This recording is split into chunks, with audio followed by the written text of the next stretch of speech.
आप देख रहे हैं अल्फा डिफेंस हिंदी में आपका स्वागत है। आज के इस वीडियो में हम लोग बात करेंगे इंडियन नेवी के सबसे लेटेस्ट और सबसे powerful guided missile destroyer INS Surat के बारे में। अभी आप अपनी स्क्रीन के ऊपर जो फोटोग्राफ देख रहे हैं वो आईएनएस सूरत की लेटेस्ट फोटोग्राफ है और ये फोटोग्राफ इंडियन नेवी की तरफ से एक्स के ऊपर शेयर की गई थी। बेसिकली नेवी की तरफ से एक अपडेट देकर बताया गया था कि आईएनएस सूरत अपने सी ट्रायल स्टार्ट कर चुका है और जब उनकी तरफ से ये इन्फॉर्मेशन शेयर की गई थी तो उसके साथ में ये 3 फोटोग्राफ्स भी शेयर की गई थी। जैसे ही ये फोटोग्राफ इंडियन नेवी की तरफ से सोशल मीडिया के ऊपर पोस्ट की गई थी तो लोगों के 2 इंपॉर्टेंट क्वेश्चंस निकलकर सामने आए थे। पहला क्वेश्चन जो आमतौर पर पहले भी कई बार पूछा जाता रहा है वो है इस क्लास के गाइडेड मिसाइल डिस्ट्रॉयर्स की मिसाइल सिस्टम्स के नंबर्स को लेकर। लोगों का कहना है कि इंडियन नेवी के इस गाइडेड मिसाइल डिस्ट्रॉयर के ऊपर कम मिसाइल सिस्टम्स हैं और इस चीज के बारे में हम लोग डिटेल में आगे चलकर वीडियो में बात करेंगे। लेकिन दूसरा क्वेश्चन जो निकलकर सामने आया है वो आमतौर पर नहीं आता है। लोगों का कहना है कि इंडियन नेवी का ये लेटेस्ट शिप है, लेकिन जिस तरीके की सिचुएशन में ये शिप दिखाई दे रहे हैं उससे बिल्ड क्वालिटी के ऊपर क्वेश्चंस उठते हैं और ये बहुत ज्यादा पुराना जैसा दिख रहा है। देखिए, अगर आप इस फोटोग्राफ को क्लोजली ऑब्जर्व करेंगे तो आपको कई जगहों पर ऐसे पैचेस दिखाई देंगे जहां पर थोड़ा करोजन दिखाई दे रहे हैं। साथ ही सामने की तरफ आपको कई सारे डार्क पैचेस दिखाई दे रहे होंगे जो आमतौर पर नए शिप्स के ऊपर नहीं दिखाई पड़ते हैं। इसके अलावा यहाँ पर लोगों का एक जेन्युइन क्वेश्चन भी है जो इसकी गन को लेकर है। अगर आप इसकी नेवल आर्टिलरी गन को देखेंगे तो आपको समझ में आएगा कि यहाँ पर एक पुरानी गन का प्रयोग किया गया है और ये चीज हम सभी जानते हैं कि विशाखापट्टनम क्लास के guided missile destroyer stealth destroyers है और इनके ऊपर ये पुरानी गन किसी भी तरीके का सेंस नहीं बनाती है। आइए बात करते हैं इन तीनों टॉपिक्स के बारे में एक एक करके। सबसे पहले बात कर लेते हैं कि ये शिप पुराना क्यों दिख रहा है, साथ ही इसके ऊपर ये ब्लैक स्पॉट्स और रस्ट के पैचेस क्यों है। देखिए, आईएनएस इम्फाल प्रोजेक्ट 18 के तहत बनाए जाने वाले विशाखापट्टनम क्लास का गाइडेड मिसाइल डिस्ट्रॉयर है और ये अपनी क्लास का चौथा शिप है। इससे पहले आईएनएस विशाखापट्टनम, आईएनएस मोरमागांव और आईएनएस इम्फाल ऑलरेडी भारतीय नौसेना के बेड़े में शामिल किए जा चुके हैं और मोस्ट लाइकली अगले साल इसी समय तक आईएनएस सूरत भी भारतीय नौसेना के बेड़े में शामिल कर लिया जाएगा।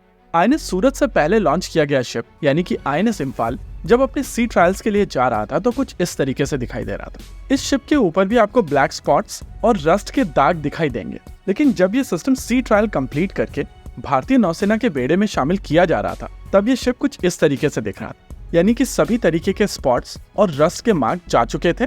और इसी वजह से जब आईएनएस सूरत भारतीय नौसेना के बेड़े में शामिल किया जाएगा तो ये भी एक ब्रांड न्यू शिप दिखाई पड़ेगा। देखिए, ये शिप साल 2018 में ले डाउन किया गया था और इसको बनाने में लगभग 4 साल का समय लगा। साल 2022 में ये शिप लॉन्च किया गया है और इस पूरे ड्यूरेशन के दौरान इसके चारों तरफ बहुत सारे स्काफोल्डिंग डाले जाते हैं जो बेसिकली मेटालिक स्ट्रक्चर होते हैं जिसकी मदद से स्ट्रक्चर्स को होल्ड किया जाता है। अंडर कंस्ट्रक्शन बिल्डिंग्स के चारों तरफ आपने इन्हें देखा होगा और आपको ये भी पता होगा कि इन मेटालिक फ्रेम्स के ऊपर रस्ट होती है जो रेन और सी वाटर के साथ में धुल धुल कर शिप के ऊपर आकर गिरती है। Over the period of time ये रस्ट यहाँ पर एक लेयर बना लेती है, लेकिन जब शिप के ऊपर पेंट जॉब की जाती है तो इन सब चीजों को काफी आसानी से हटाकर एक नया पेंट का कोट मार दिया जाता है। रही बात ये ब्लैक स्पॉट्स, वो बेसिकली आप एंकर एरिया के पास में देख रहे होंगे और इन स्पॉट्स के पीछे कारण है मुंबई के आसपास की सी। बेसिकली जब एंकर ऊपर खींचा गया है तो नीचे से काली मिट्टी भी उसके साथ में आई है और उसी ने ये स्पॉट बनाए हुए हैं। अगर आप आईएनएस विशाखापट्टनम, मोरमागांव या इम्फाल को देखेंगे तो उनके ऊपर एक डिफरेंट गन है और यहाँ पर एक सर्कुलर नॉन स्टेल्दी गन दिखाई दे रही है। देखिए, गन तो बेसिकली ऑटोमेरेला 76 मिलीमीटर ही है, लेकिन यहाँ पर पुराना कॉम्पैक्ट वेरिएंट लगा हुआ है। ये गन मोस्ट लाइकली किसी पुराने शिप से सैल्वेज करके निकाली गई है और मोस्ट लाइकली इस शिप के ऊपर आने वाली गन अभी तक डिलीवर नहीं हुई है। एक बार इस शिप के लिए बनाई जाने वाली गन डिलीवर हो जाएगी तो इस कॉम्पैक्ट गन को निकालकर सुपर रैपिड वेरिएंट यहाँ पर लगा दिया जाएगा जिसके ऊपर स्टेल्दी कपोला है। अब बात कर लेते हैं आमतौर पर बोले जाने वाले उस स्टेटमेंट के बारे में जिसको ना आप एक्सेप्ट कर सकते हैं और ना ही आप डिनाई कर सकते हैं। लोगों की तरफ से कहा जाता है कि इंडियन नेवी के शिप्स के ऊपर कम मिसाइल सिस्टम्स हैं और जो लोग ये स्टेटमेंट देते हैं वो लोग यूजुअली चाइनीज टाइप 55 डिस्ट्रॉयर को एक बेंचमार्क के तौर पर यूज करते हैं। देखिए, टाइप 55 डिस्ट्रॉयर बेसिकली 13,000 टन से ज्यादा का डिस्प्लेसमेंट वाला शिप है और एक तरीके से आप कह सकते हैं कि इसका डिस्प्लेसमेंट वाइजैक की तुलना में दुगना है।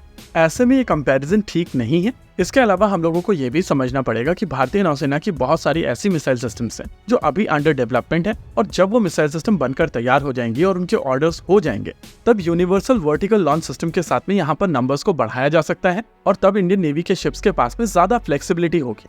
होप इस वीडियो के बाद में चीजें क्लियर हुई होंगी। इसी के साथ आज के इस वीडियो में रखते हैं केवल इतना ही। वीडियो को अंत तक देखने के लिए धन्यवाद। देखते रहिए अल्फा डिफेंस। जय हिंद।